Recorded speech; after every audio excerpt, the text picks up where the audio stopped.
There was a time where if you were a wrestler, WWE was the be-all and end-all. Hell, that's still the case for thousands of people across the world, and never forget how awesome it must be to see those 3 letters at the top of a contract. It's gotta blow your mind. As with all walks of life, things change though, and never has that been more true than with wrestling. No longer is it your only route to success, and there's countless options, including just smashing those independents. Because of all of this, however, some performers are actually being offered huge money by World Wrestling Entertainment, turning around and saying, "I'm good, thanks, if pigs could fly." Examples of this have been Jon Moxley and Brody Lee, but it's been going on for longer than you may think, and I'm about to prove it to you.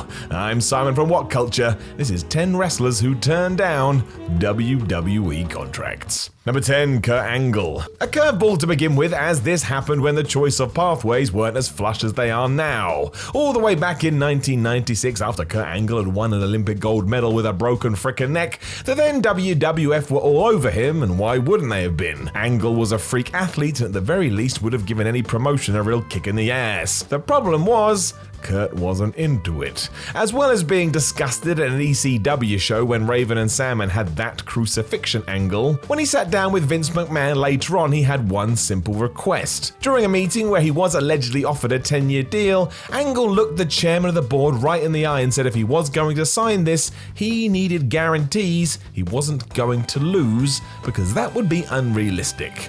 Fair to say the man with 3 eyes didn't really get wrestling at this point. It obviously put an end to any negotiating until Angle had a change of heart, but still, what a flippin' hill to die on. Number 9, Rota Ibushi. In 2016, Rota Ibushi seemed WWE bound. Not only was he a participant in the Cruiserweight Classic, but he did some other NXT appearances and said he would appear in the Dusty Rhodes Tag Team Classic. You'd be forgiven for thinking this was a done deal. Unfortunately for Triple H, he forgot who he was chatting to. Rota had made a career out of not signing with anybody, something he doubled down on when he did an interview on this very subject. The exact quote when asked if he was going to join WWE was "0 chance, absolutely not," before he underlined that his free agent status was better for everyone involved.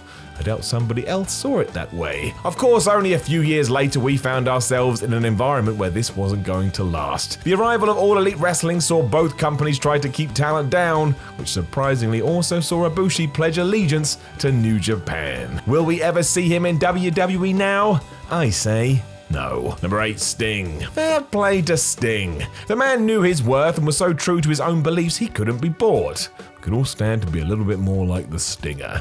As we know, he was the last holdout of the Monday Night Wars before a video game deal of all things bridged the gap. He was then mishandled by WWE and screwed over by Triple H at WrestleMania, but we don't need to talk about that, although we kind of do. For you see, the reason Steve Borden said no to Vince McMahon numerous times was because he didn't trust he would be used in the right way. He had seen what had happened with Booker T, DDP and Goldberg and didn't really fancy following suit. He also wasn't a fan of WWE's raunchy product, so he simply said no, Sting would not be swayed. And then what happened when he did decide to have his WrestleMania moment? We were hit over the head with a 20-year-old ratings battle, which everybody had long stopped caring about other than the person who bought its competition. The whole thing was so weird, and if anyone can ever justify the NWO getting involved in that match from a logical standpoint, I am waiting to hear from you. Number 7, AJ Styles. Without AJ Styles, I don't know how WWE would have done over the last few years. It takes only about 3 minutes to find stats that prove how important he has been to the promotion, be that merch sales, live gates, or just overall popularity. The man's been integral to the thing. And yet this was nowhere near the case at one point. Not only was Styles seen as someone who wouldn't fit into the WWE system, even AJ knew he could do better. When WCW folded and guys were trying to figure out what to do next, WWE offered Styles a developmental deal worth $500 a week. He would have had to have moved to Kentucky, which in turn would have harmed his wife's education, so he bet on himself, made a name for himself in TNA, absolutely killed it in New Japan, before WWE came calling again, this time with a big money offer. Don't forget too, AJ was so highly regarded that he skipped NXT altogether. Who else does that? always believe. Number 6, Terry Funk. After the mad success of the rise and fall of ECW DVD in 2004, WWE realized there was worth in the brand, so they dug it back up. They would have an event called One Night Stand and would even ignore all old decision when it came to talent they didn't want to work with and hired in the likes of Sabu and the Sandman. Given how pivotal Terry Funk had been to the company, he seemed like a shoo-in too,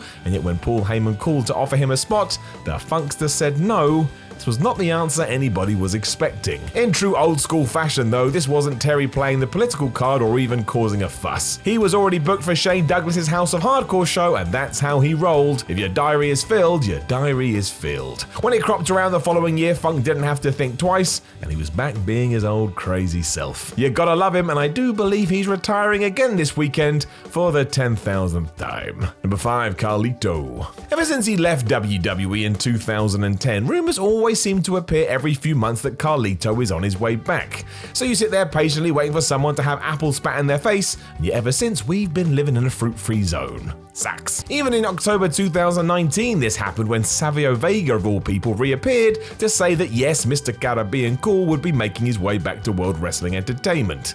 It's April 2020 as I say this, and guess what? He is nowhere to be seen. By all accounts, Carlito can't be swayed either. It seems like he was offered a contract in 2015 but didn't think the money was enough, so he just turned it down. It's bizarre because if his cousins Primo and Epico are anything to go by, you can continue to get paid by WWE while working elsewhere. They've been doing that for over 2 years now, and nobody has ever explained why. I'm guessing they've got some kind of incriminating pictures. Number 4, Will Ospreay. Many people say that at the moment, Will Ospreay is the greatest wrestler in the world. You may not agree, but he is in the conversation, and that's all that matters. The question is, would this be the case if he had signed with WWE in 2018? During an episode of Talk Is Jericho, Ospreay admitted that WWE had phoned him up and got right down to business. Would he want to come in, and what did they have to do to make it happen? Will simply told them he wasn't interested and was happy in New Japan, and that was that. Down the phone went. His big reason seemed to be the schedule when he mentioned how WWE superstars wrestled on Christmas Day, and it just wasn't something he wanted to do. Good dude is that Will Ospreay. You would assume that one day he will have a run there, which just seems to be the way, but I would guess it will be completely on Will's terms. You damn right. Number 2, Zack Sabre Jr. Much like Rota Ibushi, when Zack Sabre Jr. entered himself into WWE's Cruiserweight Classic, fans were beside themselves. They shouldn't have been, because as it turned out, he was going to follow the exact same path as his peer and simply come in for the tournament and then leave. When asked why, Zack simply said it was like asking a band why they didn't sign with the biggest label there was. This was just the path he wanted to walk down, and he was happy to do just that. And that's about that. Unless he has a change in heart or WWE comes along with a life-altering offer, Zack won't be making the jump, and good for him. I mean, just look at what he is doing in New Japan. The man is otherworldly, and sometimes I question whether he's an actual human being. Real people's limbs don't move that way. Number 2, The Elite. Months before AEW was born, WWE could smell a change in the waters, so went after the Young Bucks Cody Rhodes and Kenny Omega. They were all out of contract, and Vince McMahon didn't want them going anywhere else, so he threw a bundle of cash at them.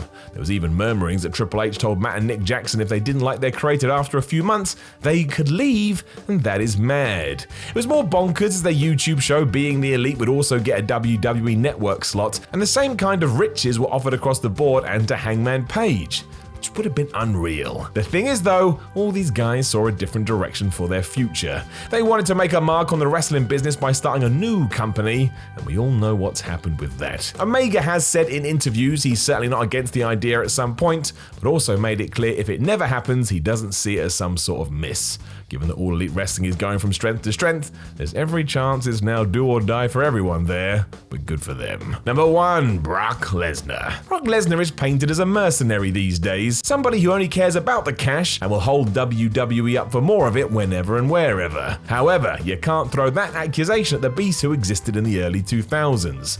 In fact, he walked away from a bundle of money because he just didn't want to live this life anymore. It had only taken Brock 2 years in 2004 to become the man in WWE, but the sheer grind meant he was done at the end of that. He decided he wanted to play American football instead, so literally just left. That was that. Nothing anyone could do or say was going to change his mind. This made the rumored $36.5 million a year contract he was apparently offered then even more jaw-dropping. Even then, Lesnar didn't want to hear it, and he certainly didn't want to hear what happened to him when he took on Goldberg at WrestleMania, but hey-ho, they booed him out the building. Brock wouldn't be back till 2012, and by then, nobody was better at making wrestling deals than him. Gotta respect it, and honestly, I think he's one of the best ever. Yeah, I said it. It had to be said. Know of any other wrestlers who turned down WWE contracts? Make sure you let us know in the comments below, and don't forget to like, share, and subscribe. Then head over to whatculture.com and read yourself some articles. Follow What Culture on Twitter, WhatCultureWWE. My name is Simon from What Culture, and I will talk to you again soon.